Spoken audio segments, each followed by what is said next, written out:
All of you are very well. I am also well, alhamdulillah. As we are taking the classes, and hope you are watching these classes and you are keeping yourself busy with with different grammatical items. And in the previous class, I discussed clauses and phrases, and I have already taken a class on right form verb. Still, there are few more rules which left I did not discuss in the class. So I will try to discuss few more rules in our today's class, and hope all of you will be very attentive and listen to the class very carefully. Okay? So now let us start. And this class is for the students of class 11 and 12. Okay? So in right form verb, very often when the passage comes, you don't know what kind of tense you will use there. Okay? So it is saying that whether it will be present indefinite or past indefinite, you can understand. Okay? So you have to know when you will use present indefinite tense. Okay? So whenever the sentence indicates universal truth or habits like this, then you can use present indefinite tense. Like the moon give light. Give us light. You see, the moon give us light. It's a universal truth. Okay. So you will make it present indefinite tense, and I hope that you know the structure of present indefinite tense. Okay, the structure is subject plus verb 1 plus extension. Okay, in present indefinite tense, first of all there is a subject, then verb 1 and extension. So you see, light is an universal truth. So you will make it present indefinite tense. You will make it gives. You will make it gives. Why gives? Because you know that when the subject is third person singular, then you have to use s or es with the verb. So I have used here, s here. So in these cases, there are lots of examples in front of you. Okay, you must practice all these things. Then I can say Rana take tea often. So you see, Rana take tea often. So it's one kind of habit. He takes tea often. So I will make it as the subject is third person singular number. We will use this here. Takes tea often. And there are some words like often, every day, daily, always, regularly, occasionally, generally, normally. With all, whenever you find these kinds of words, you can make it present indefinite tense if there is no mention of past tense. Okay. Now let us see when we will make it interrogative. Okay. Now let us see. Suppose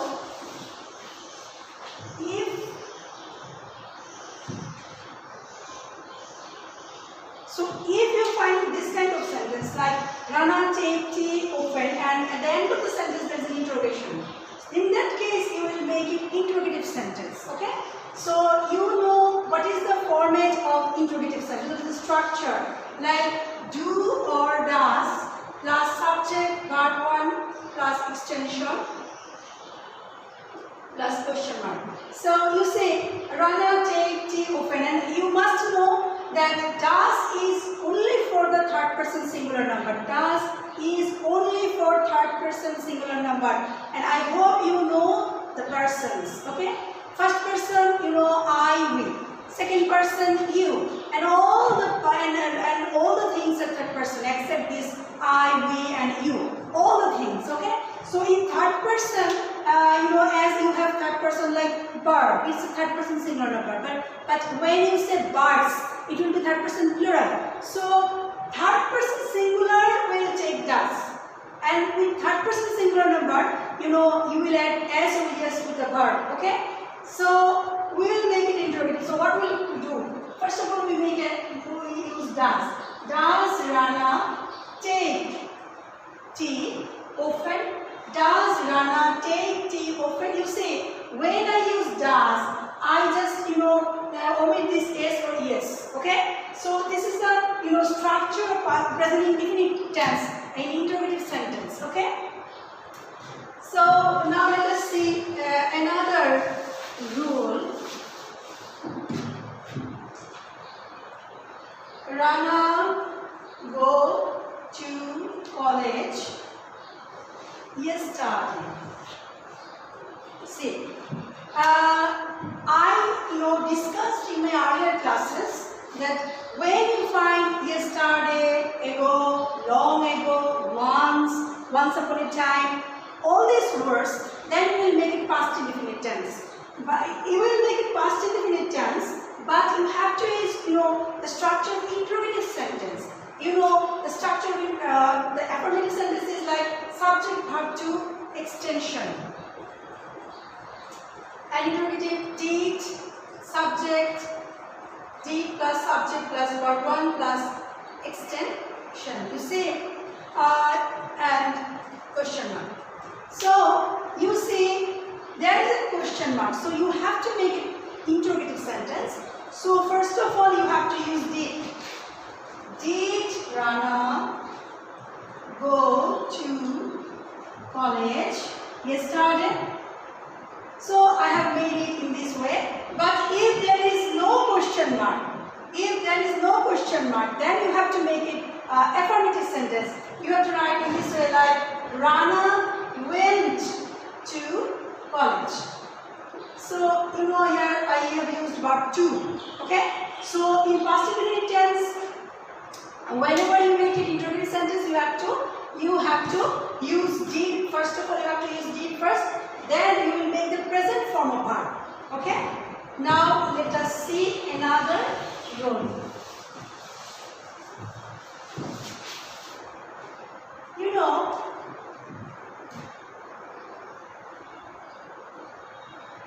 The hands of the boy be long. Sometimes you see that you cannot identify the subject. When the subject is long, you can't identify the subject. You must remember that sometimes a subject has some parts which is connected, which are connected with different prepositions. So you should remember that the part which you will consider must be the first part of the preposition. So the hands of the boy, not the boy. The subject is not the boy. The subject is the hands. This is the subject, hands. These are the subject. This is the subject. So you have to write the hands of the boy. You have to use a be verb. Be verb. It is am, is, are in present form, was, were in past form, had been in future form. Okay. So as there is no indication of past tense, so I can make it present tense. Okay. If there is any indication of past tense, like the hands of the boy be long before, like this, so it's an indication of past tense. So you have to use were. The hands of the boy were long before. Okay. But if there is no mention of such kind of thing, then you can make it present indefinite tense. The hands of the boy are long. So it is saying that sometimes you cannot recognize the subject. Very often it is saying that you can consider this one as a subject. No, you never do this. You just remember the first part may be considered. Okay? Okay. This is the thing. So like I can give you another example like the players in the field be strong. So what will you use here? You see the players in the field, not the field. The subject is the players. The players are the subject. So you have to use are strong, and if it is in past tense, the past indefinite tense, then you can use were. Okay. Now I am going to discuss another rule like each every, no, one. After these words, you must use singular verb. Okay, the verb must follow the singular subject. Like each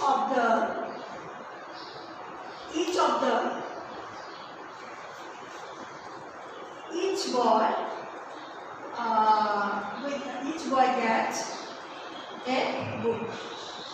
So you make it each boy gets a book if it is present infinite tense, okay? But if it is like this, one of the boys be strong.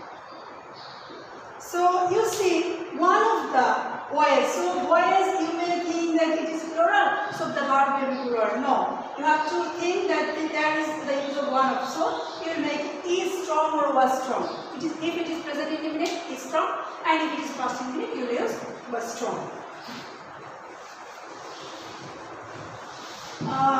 Now we see, before, after. The boy ate after he come back from the bazaar. The boy eat before he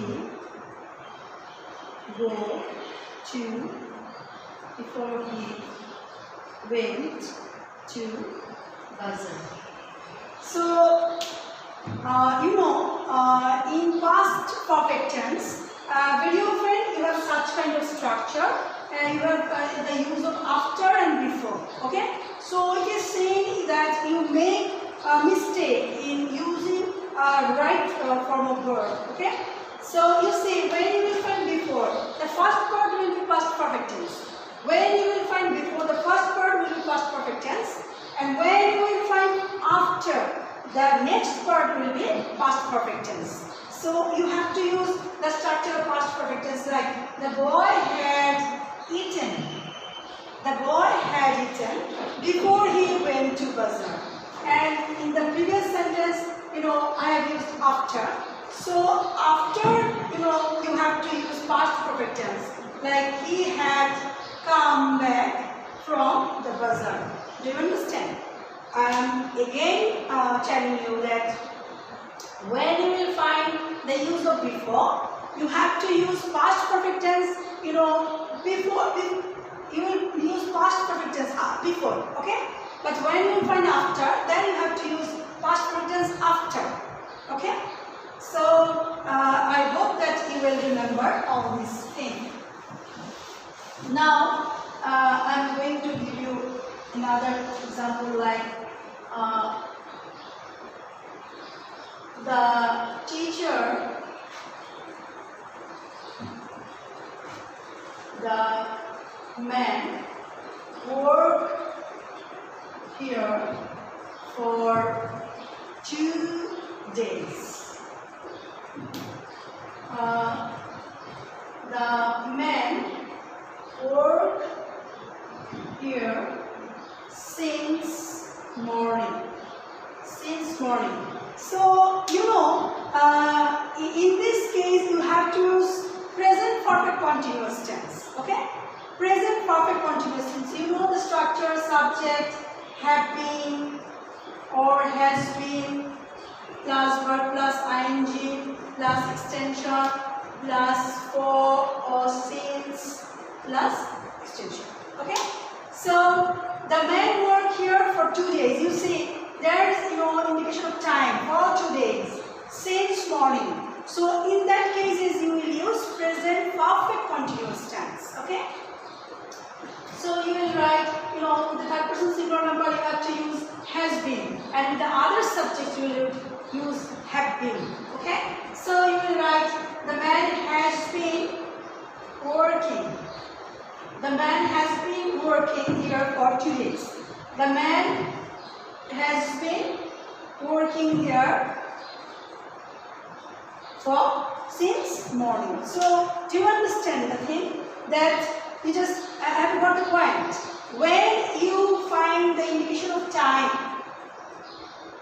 like I teach in this institution for 2 years, so it is a continuous process, but there is a mention of time.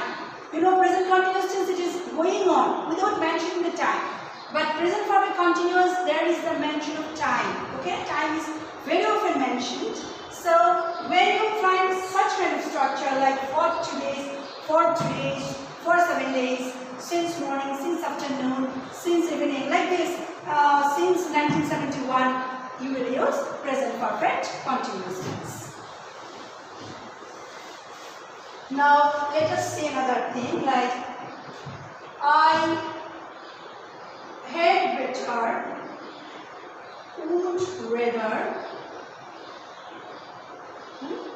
would better, let, dare, need, like this. So whenever you find this type of words in any sentence, like I had better go there.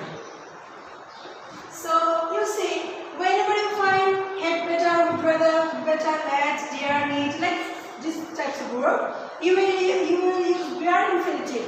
There will be no to. You must not use any to before the verb. So you will use like this. I had better go there. Now let us see another rule.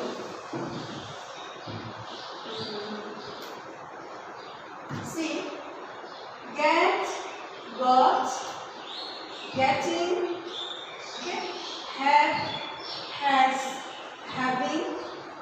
So after these verbs, if these are used as a positive verb, after this verb you must use the past participle form of verb, like I get my room washed.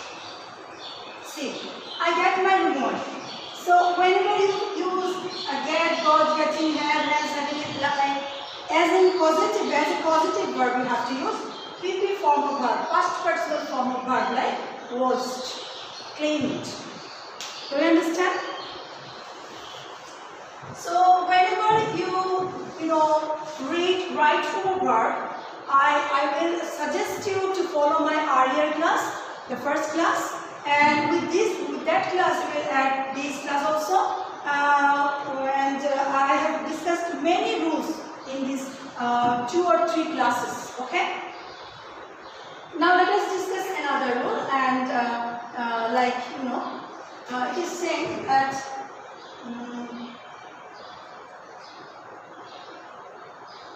fancy wish. Okay, fancy wish. After these words, you have to use past form of verb, like I fancy I go there. So it is called unreal past. So you have to use which form of verb? Past form of verb. I fancy I went there. I went there. I wish I go there. So in that case, you can use would. After the subject, you can use would and present form of verb. Sometimes you may use past form of verb, but the best thing is you use after subject you use would, then verb. I would go there. So I tried to show you a few more rules in my today's class.